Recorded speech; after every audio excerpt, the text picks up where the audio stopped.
আসসালামু আলাইকুম রাহমাতুল্লাহ। দুর্গাপুর প্রেস ক্লাব ও সাংবাদিক সমাজের সকল সহকর্মী যোদ্ধা, এই তীব্রতারোদের মধ্যে আমরা মাঠে উপস্থিত হতে পেরেছি। এই কারণে সবাইকে জানাই আন্তরিকভাবে শুভেচ্ছা ও অভিনন্দন।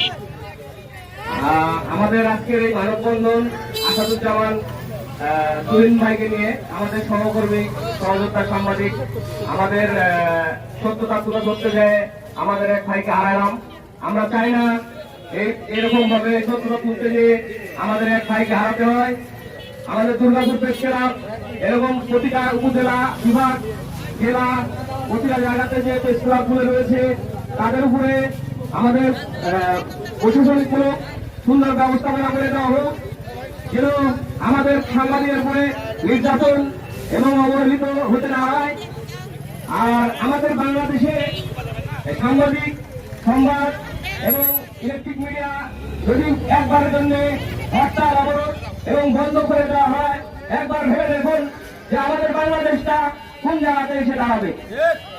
আসলে আমাদের কোন মূল্যায়ন আসলে সরকারি ভাবে এবং আমাদের এখন বাংলাদেশে এই পর্যায়ে কোন ধরনের ব্যবস্থাপনা নেই, যেন আমাদের সাংবাদিকের এখন কোন পরিস্থিতি কেন আমাদের আজকে এই অবস্থা হবে। সরকারের প্রতি দৃষ্টি আকর্ষণ করছি যেন আমাদের সাংবাদিক সমাজের একটা সত্য তুলে ধরতে যদি আহত হয় তাহলে শহীদের মর্যাদা দেওয়া হোক। আমরা অরিজিনালি শহীদ যখন আমরা মানা হই, আমরা সত্য তুলে ধরতে যে মানা হই, আমাদের কোনো মর্যাদা নেই, আমাদের ওখানে পড়ে থাকতে হয়।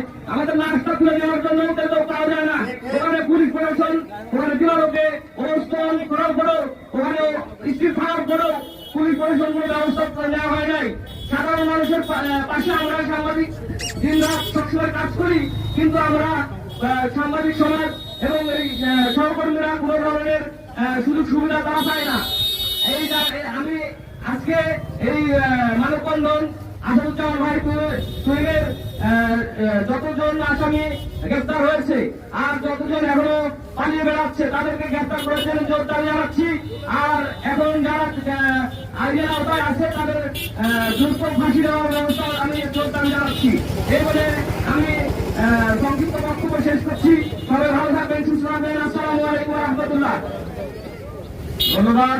দুর্গাপুর প্রেস ক্লাবের সংগ্রামী সাধারণ সম্পাদক জাকির হোসেন বাবু থেকে বন্ধুরা, এই পর্যায়ে আমাদের মাঝে বক্তব্য